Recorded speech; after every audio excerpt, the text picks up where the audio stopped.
নুসরাত শম্পার দ্বন্দ্ব। ফেনীতে মাদ্রাসা ছাত্রী নুসরাত জাহান রাফিকে পোড়ানো ঘটনার সাথে জড়িত থাকা শম্পা ওরফে চম্পাকে গ্রেপ্তার করেছে পুলিশ ব্যুরো অব ইনভেস্টিগেশন। গত ৬ এপ্রিল বান্ধবী নিশাতকে ছাদের ওপর কেউ মারছে বলে নুসরাতকে খবর দেয় শম্পা ওরফে চম্পা। আর শম্পার কাছে এই খবর শুনে ভবনের ৪ তলায় গিয়েছিলেন নুসরাত। এর আগে ৪ এপ্রিল সিরাজের সঙ্গে দেখা করতে কারাগারে যান মাদ্রাসা শাখা ছাত্রলীগের সভাপতি শাহাদাত হোসেন শামীম ও মাদ্রাসার সাবেক ছাত্র নুরুদ্দিন সহ ৪ জন। সেখানে সিরাজ তাদের একটা কিছু করে নুসরাতকে শায়েস্তা করার নির্দেশ দেন। নির্দেশনা অনুযায়ী শাহাদাত হোসেন শামীম নুসরাতকে কেরোসিন ঢেলে আগুনে পোড়ানোর পরিকল্পনা করেন। পরিকল্পনা অনুযায়ী গত ৬ এপ্রিল সকালে নুসরাত আলিম পরীক্ষা দিতে সোনাগাজী ইসলামিয়া সিনিয়র ফাজিল মাদ্রাসায় গেলে সেখানেই ভবনের ছাদে নিয়ে কেরোসিন ঢেলে তাকে আগুনে পোড়ানো হয়।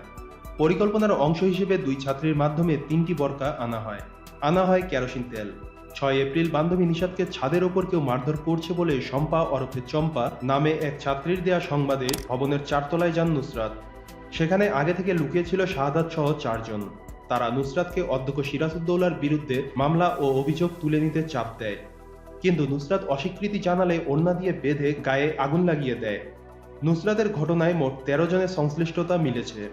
এর মধ্যে এজাহারভুক্ত ৮ আসামির মধ্যে পরিকল্পনাকারী শাহাদাত হোসেন শামীম, নুরুদ্দিন, মুকসুদ আলম কাউন্সিলর, জোবায়ের আহমেদ, জাবেদ হোসেন ও আফসার উদ্দিনকে গ্রেপ্তার করা হয়েছে।